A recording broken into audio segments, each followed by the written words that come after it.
बिस्मिल्लाहिर्रहमानिर्रहीम, अस्सलाम वालेकुम। मैं शाहिद सकलैन हूँ। आप मुझे मेरे यूट्यूब चैनल फेसबुक पेज पे देख रहे हैं। आज 7 नवंबर है और जुम्मतुल मुबारक का दिन है। इस्लामाबाद, रावलपिंडी, इन एरियाज़ में सोशल मीडिया के ऊपर एक बहुत ही खौफनाक वीडियो वायरल है। पहले एक वीडियो वायरल हुई जो कि एक ख़ातून की हॉस्पिटल के बेड के ऊपर लेटे हुए वीडियो है। पुलिस जो है उससे वीडियो स्टेटमेंट ले रही है और वो ख़ातून उस वीडियो में बमुश्किल बोल पा रही है और उसमें वो बता रही है कि उसके साथ हुआ क्या है। लेकिन अनफॉर्चुनेटली बाद में इत्तला आती है कि इस खातून की मौत वाक़या हो गई है। ये कोई आम खातून नहीं थी, बल्कि जो चीज़ें FIR में सामने आई हैं, ये खातून एक करोड़पति फैमिली से ताल्लुक़ रखती थी, लेकिन अनफॉर्चुनेटली वो एक ऐसे जाल में फंसी जिसकी वजह से मुबय्यना तौर पर पहले तो कहा गया कि शायद उसने अपनी जान ली है, लेकिन अब ये चीज़ सामने आई है कि उसको जहर दिया गया है।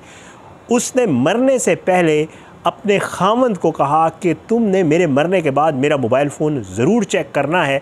उस मोबाइल फ़ोन में मैंने एक वीडियो रिकॉर्ड की हुई है, वो वीडियो तुम्हें बता देगी कि मेरे साथ हुआ क्या है। उसके खामंद ने जब उसका मोबाइल फ़ोन खोला और उसने वो वीडियो देखी तो उसके होश उड़ गए। उसकी आँखों के, उसके नाक के नीचे, उसकी आँखों के सामने उसके साथ क्या कुछ हुआ वो सोच भी नहीं सकता था। इनकी एक बच्ची भी है। उस खातून ने मरने से पहले जो वीडियो बनाई थी वो वीडियो भी मेरे पास मौजूद है, वो भी आगे चल के आपको दिखाता हूँ। लेकिन तमाम ख़वातीन को कहूँगा जो घरेलू ख़वातीन हैं और जो ये नहीं समझ रही होती कि उनके साथ क्या हो रहा है, कुछ लोग, कुछ मामलात इस मुआशरे में ऐसे हैं जो बहुत ही खौफनाक हैं। ये केस एक मिसाली केस है। इस केस को ज़रूर इन्वेस्टिगेट होना चाहिए, इसकी तफ्तीश होनी चाहिए। पुलिस ने एक बहुत ज़बरदस्त काम किया है। मुझे अभी थोड़ी देर पहले पता चला है, मैंने तस्वीरें भी लगा दी हैं थंबनेल के ऊपर, कि ये तीनों मुल्ज़मान जो उस खातून ने नॉमिनेट किए थे अपने और जो उसके खामद ने FIR में नॉमिनेट किया, मैं FIR आपको पढ़ के सुनाता हूँ। उन तीनों मुल्ज़मान को पुलिस ने पकड़ लिया है, गिरफ़्तार है और पुलिस ये कह रही है, DPO साहब, हैट्स ऑफ टू हिम। मैं अक्सर जो है वो तारीफ़ करता हूँ जब पुलिस ऐसे अच्छा काम करती है। तो मुझे ये पता चला है कि गिरफ़्तार है और पुलिस ये कह रही है कि हम उनको इंशाअल्लाह करार वाकई सज़ा दिलवाएंगे। इस केस के इन्वेस्टिगेशन को अब मंतकी अंजाम तक हम पहुँचाएँगे। इस खातून के साथ क्या हुआ है मैं FIR आपके सामने पढ़ के सुना देता हूँ। आपको इल्म होगा कि किस तरह हमारे मुआशरे में गिद्ध बैठे हुए हैं, भेड़िए बैठे हुए हैं, जो ना सिर्फ़ आपसे पैसे लूटते हैं बल्कि आपकी इज़्ज़त को भी किसी वक्त तार तार कर सकते हैं। और इससे वो ज़रा भर भी नहीं घबराते कि उनके अपने घरों में ख़वातीन मौजूद हैं, उनकी अपनी फैमिली के साथ या उनके घरों में ये सब कुछ हो सकता है। लेकिन ज़ाहिर है ये चीज़ें अगर लोग सोचते तो शायद मुआशरे में आज ये बुराइयाँ और ये गुनाह और ये चीज़ें ना होते। लेकिन इस वीडियो के आखिर पर ज़रा इस फैमिली के हवाले से भी बात करेंगे कि इसके खामन से ऐसा क्या गलती हुई, उसकी भी इसमें गलती है, इसके ऊपर भी ज़रा बात करेंगे। लेकिन पहले मैं आपको FIR पढ़ के सुना देता हूँ ताकि आपको आइडिया हो इस शख्स ने अपनी FIR में क्या लिखवाया है। ये शख्स अपनी FIR में लिखवाता है कि जनाब साहिल, इसका नाम है शिराज आफ्ताब, ये कहता है कि जी मैं जो है वो सिटी पैलेस का रिहायशी हूँ और गुजर खान शहर में जो है, ये गुजर खान आपको पता है पिंडी के साथ है, शहर में हमारा जो है वो अपना कपड़े का कारोबार है इनका, ठीक है, मैं दुकान का नाम नहीं ले रहा। वो कहते हैं कि जी ये कारोबार मैं अपने वाले साहब के साथ करता हूँ और साहिल की जो ज़ौजा है, जो अनफॉर्चुनेटली जिनकी डेथ हो गई है, इनकी उम्र तकरीबन 45 ईयर्स है। ये कोई लड़की नहीं थी। आप कहें ना कि लड़कियाँ या ये आजकल जो खुदा न खास्ता बुराइयों में लोग पड़ जाते हैं, वो नहीं था। 45 ईयर्स जब मैच्योर एज है। वो कहते हैं कि जी इनकी उम्र जो है वो तकरीबन 45 ईयर्स थी और ये साहिल के घर में रहती थी। चूँकि साहिल की वालिदा इंतकाल फरमा गई हैं, लिहाजा वो घर में अकेली थी और मेरी छोटी बच्ची बउम्र तकरीबन 11 साल जो कि स्कूल में ज़ेर तालीम है। हमारे ख़ानदानी मरासिम, अब यहाँ से ख़वातीन को कहूँगा ज़रा गौर से सुनिएगा, हमारे ख़ानदानी मरासिम जनाब ताहा ज्वेलर्स जो के मालिक अदील के साथ जो है वो काफ़ी अरसे से थे, जो कि हमारे घरेलू ज़ेवरात बनाता था। ये हमारे बहुत ज़्यादा है हमारी सोसाइटी में। एक हमारा फैमिली ज्वेलर होता है, वो घर आता है, वो ज्वेलरी दिखाता है, ख़वातीन पसंद करती हैं, ख़वातीन उससे डील करती हैं। ये बहुत है हमारी सोसाइटी में ना। अच्छा, और ये बड़े अच्छे लोग होते हैं, बड़े ट्रस्ट के लोग होते हैं, लोग उन पर ट्रस्ट करते हैं। लेकिन आजकल तो आपको पता है बहुत गंद हो चुका है। वो कहता है जी इनके साथ हमारा जो है ये हमारे बड़ा अरसे से दराज से हमारे ज़ेवरात बना रहा था। अरसा तकरीबन 3 या 4 साल से उसने मेरी बीवी के साथ मरासिम कायम कर लिए थे। वो कहता है कि जो कि साहिल के इल्म न था।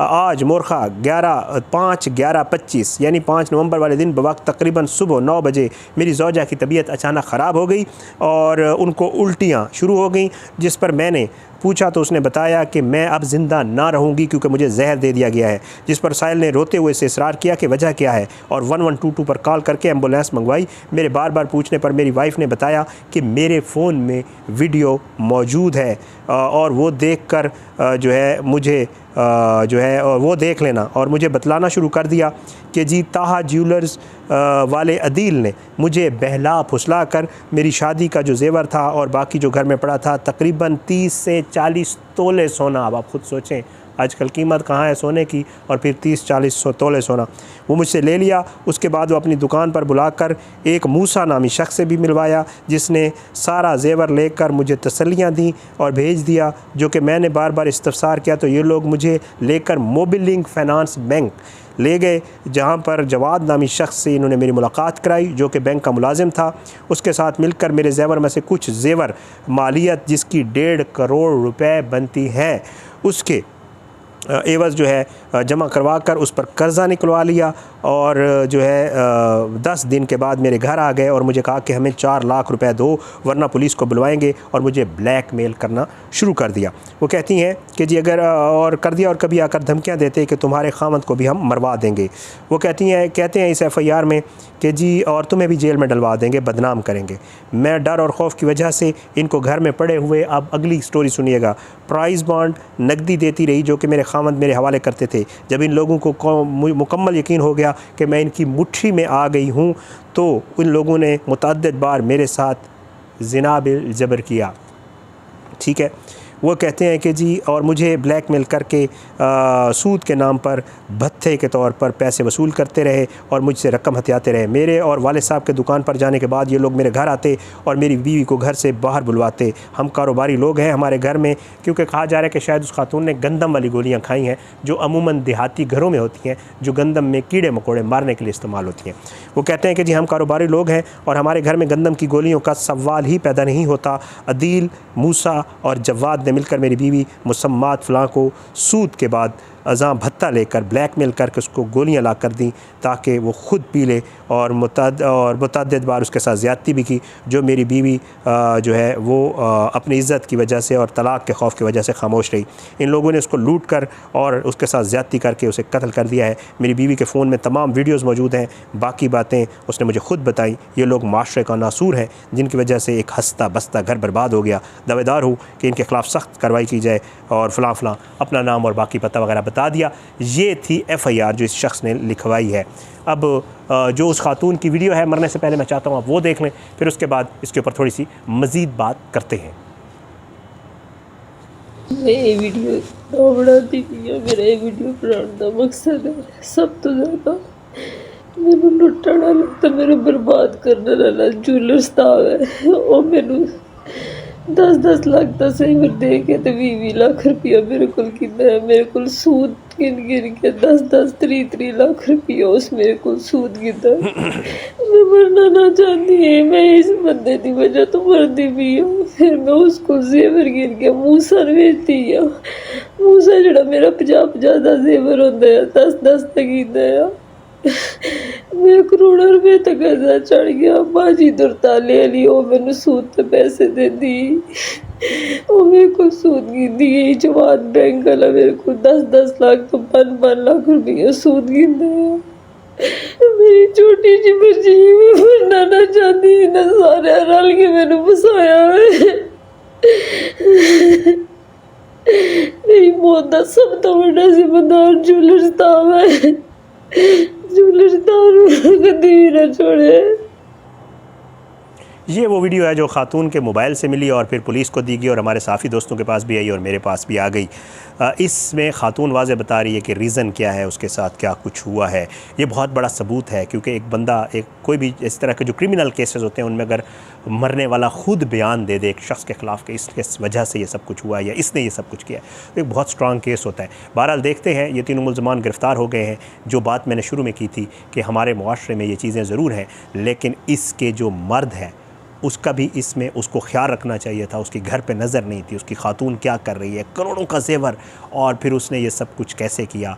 जो प्लान और जो चीज़ें बताई जा रही हैं बड़ी खौफनाक हैं। मर्दों का भी हक बनता है, आप कारोबारी हैं, आपकी दुकान है, ठीक है, आप जाते होंगे, सुबह से जाते होंगे, रात तक आते हैं, लेकिन ये चीज़ें एहतियात करने वाली होती हैं। बहरहाल जी, अल्लाह ताला हम सबको इन चीज़ों से बचाए। अल्लाह ताला जो एक बहुत बड़ी लानत है, जिसको लानत कहा गया है, सूद, उससे जो है हमारी नस्लों को इससे बचाए। और ये जो मुआशरे के नासूर हैं वाकई, जो ये सब कारोबार करते हैं, उनके ख़िलाफ़ अफसोस का मकाम ये है कि लोग उस तरह कार्रवाइयाँ नहीं करते। उनके ख़िलाफ़ भी कार्रवाई होनी चाहिए। उम्मीद ये इंशाअल्लाह पुलिस ने उनको गिरफ़्तार कर लिया है, इनको जल्द अज जल्द करार वाकई सज़ा मिलेगी और ये मामलात ख़त्म होंगे। ख़वातीन के लिए एक बार फिर कहूँगा, इंतबाह है, होशियार रहें, खुदा र किसी पर ट्रस्ट मत करें। आजकल एतबार का दौर नहीं है, किसी पे भी नहीं। तो यही सबक था इस वीडियो से, यही मेरा कहना था। इजाज़त है, अगली वीडियो में मुलाकात ज़रूर होगी, लेकिन बशर्ते ज़िंदगी अपनी दुआओं में याद रखिएगा। पाकिस्तान जिंदाबाद। अल्लाह हाफ़िज़।